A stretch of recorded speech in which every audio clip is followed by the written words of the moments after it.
নমস্কার। আগের ভিডিওতে আমরা দি ক্লাউডস গল্পের লেখক পরিচিতি সম্পর্কে জেনেছি। এখন আমরা গল্পের মূল পাঠ্যে প্রবেশ করব। চলো শুরু করা যাক। Let's read.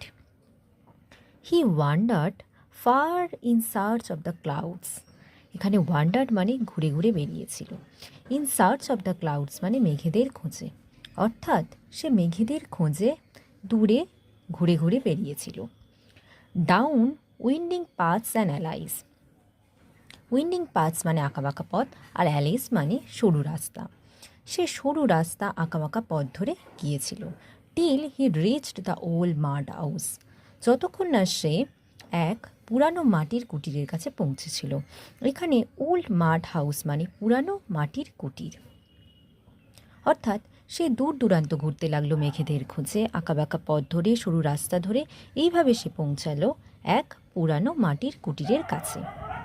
There he turned on to the dirt track. Dirt track শব্দের অর্থ হলো ধুলোমাখা রাস্তা। সেখান থেকে সে ঘুরে এক ধুলোর রাস্তা ধরল। হি স এ গ্রাস কাটার। সে একটা ঘাস কাটুনিকে দেখল।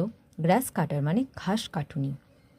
Coming from the other direction, যে কিনা উল্টো দিক দিয়ে আসছিল। A bundle of freshly cut grass balanced on his head. তার মাথার উপর একগুচ্ছ সদ্য কাটা গাছ বা টাটকা কাটা ঘাস রয়েছিল তার মাথার উপর।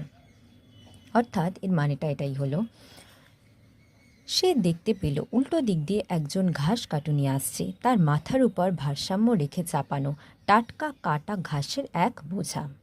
হি স্টপড দ্য ম্যান। সে মানুষটিকে থামালো। অ্যান্ড আস্কড, জিজ্ঞাসা করলো, have you seen the clouds there? আচ্ছা, এখানে কি তুমি মেঘেদের দেখেছো? ক্লাউডস, মেঘেদের। এইবার তোমরা একটুখানি বঙ্গানুবাদ এবং ওয়ার্ডস নোটসগুলো দেখে নাও।